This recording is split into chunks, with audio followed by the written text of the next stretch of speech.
தென்னாடுடைய பெரியவா போற்றி, தென்னாட்டவர்க்கும் இறைவா போற்றி, சர்வஜா சர்வயாமி மகா பெரியவா சரணம் மாய பிறப்புக்கும் மகா பெரியவா போற்றி, மகா பெரியவா போற்றி.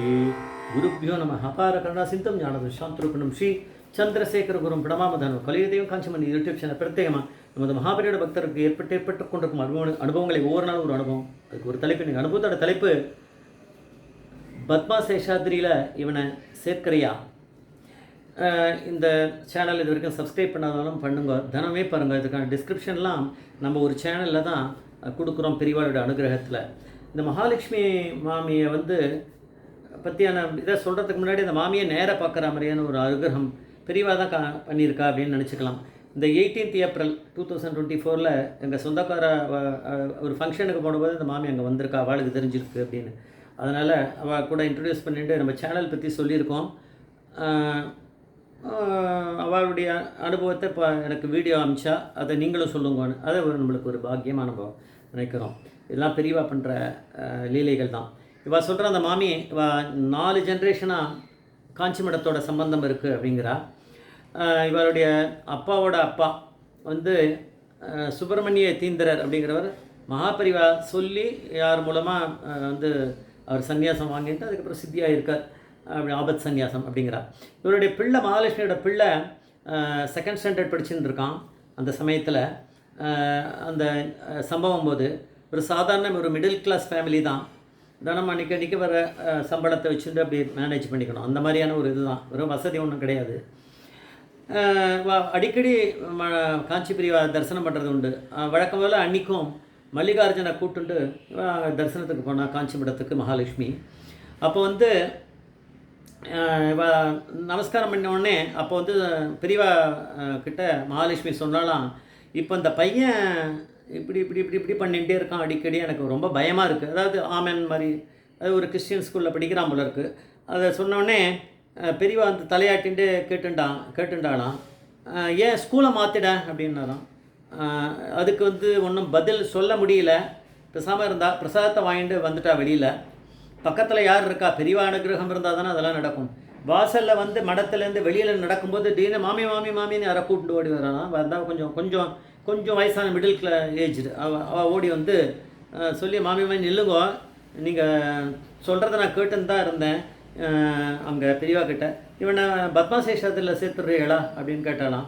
அவள் சொன்ன, பத்மா சேஷாத்திரியா, ஐயோ என்னால் அதெல்லாம் முடியாது, அங்கே ஒன்றும் தெரியாது, எனக்கு யாரையும் தெரியாது, அதெல்லாம் இவனை எப்படி சேர்க்க முடியும். இல்லை நீ பத்மா சேஷாத்திரிக்கு போ, வள்ளுவர் கோட்டம் பக்கத்தில் இருக்கே, அங்கே போ, அங்கே போய் மடத்துலேருந்து நான் வரேன் அப்படின்னு சொல்லு. அவள் இது பண்ணுவா. அங்கே போய் நான் யாரை பார்க்குறதுன்னு அங்கே போய் சுந்தரின்னு கேளு, அவள் சொல்லுவா.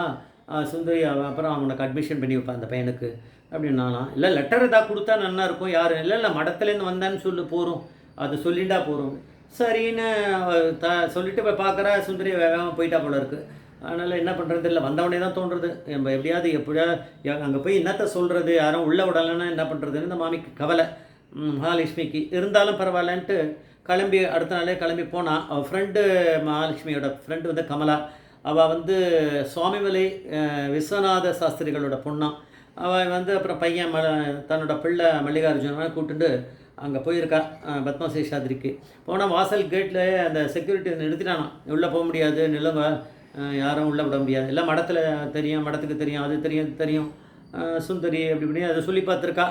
அவன் ஒன்றும் மசியலை, அவன் அங்கேயே நிற்க வச்சுட்டானா. 10 நிமிஷம் இருக்குது. சரி என்னடா இது இப்படியா எடுத்து நம்ம கிளம்பி போயிடலாமா அப்படின்னு நினைக்கும் போது பார்த்தா அந்த யாரை பார்த்தாலும் அந்த மாமியை அங்கே ஓடி வரானாம். மடத்தில் நீ நாளைக்கு வா அப்படி, அங்கே போ, சுந்தரின்னு சொல்லுன்னு. அப்புறம் வா உனக்காக தான் நான் வெயிட் பண்ணிகிட்டே இருந்தேன், நீ வா உள்ளே வா அப்படின்னு கூட்டின்னு போய் அட்மிஷனுக்கு ஏற்பாடு பண்ணுறான். நீங்கள் யாருன்னு கேட்டால் நான் தான் சுந்தரி அப்படின்றானா.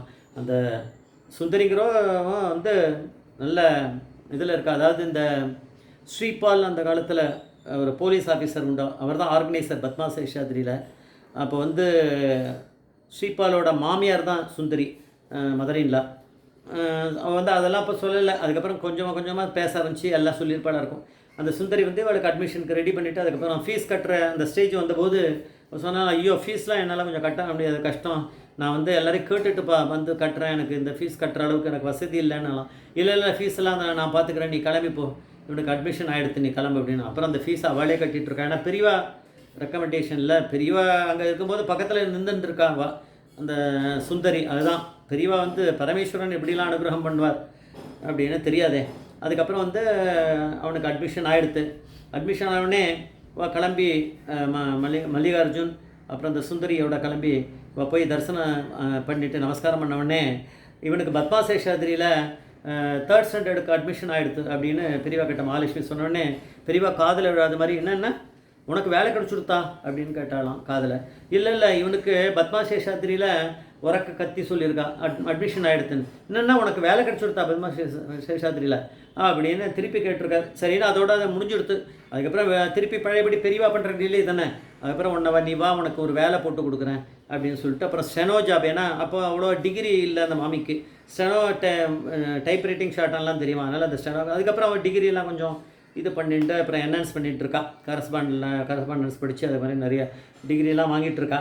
அதுக்கப்புறம் கொஞ்சம் நான் ஃபியூ மந்த்ஸுக்கு அப்புறம் அவள் வந்து அந்த ஸ்ரீபால் அப்புறம் மாமியார் ஒய்ஃபு ஸ்ரீபால் ஒய்ஃபு இந்த பையன் மல்லிகார்ஜுன்லாம் அவளோட போய் பெரியவாளை தரிசனம் பண்ண போனபோது பெரியவா வந்து அவர் ஸ்ரீபால்கிற ஜெயின் கம்யூனிட்டி சேர்ந்தவர்.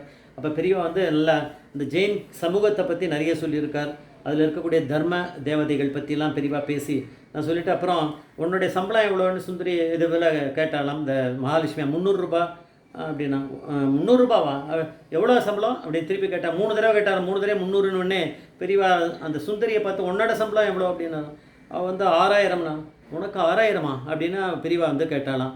அப்போ உடனே புரிஞ்சுட்டு சுந்தரிக்கு உடனே சொன்னாலாம், இல்லை இவளுக்கு கன்ஃபார்ம் ஆகிற வரைக்கும் தான், அதுக்கப்புறம் நான் வந்து கன்ஃபார்ம் ஆகிடுத்தேன்னா சம்பளத்தை கூட்டி கொடுத்துருவோம் அப்படின்னாலாம். பெரியவா அதுக்கப்புறம் பேசாமல் விட்டுட்டார். பெரியவா சொன்னால் போருமே அங்கே நடந்துடும். அதுக்கப்புறம் அவளுக்கு ஸ்டேஜ் பை ஸ்டேஜ் அவளுக்கு இன்க்ரீஸ் ஆகிருக்கு. இதெல்லாம் அவள் டிகிரியும் படித்து என்ஹான்ஸ் பண்ணிட்டா குவாலிஃபிகேஷனை. அதுக்கப்புறம் வந்து இவ்வளவும் எல்லாமே நடந்திருக்கு ஒரு அனுகிரகம் அப்படின்னா மகாபிரிவா அப்படிங்கிற பரமேஸ்வரனாலன்னு சொல்கிறார். அது நிச்சயமாக அதில் எந்த வித ஒரு சந்தேகமும் கிடையாது. ஜெய ஜெயசங்கர் மகாபிரிவா பாதமேச்சரணம்.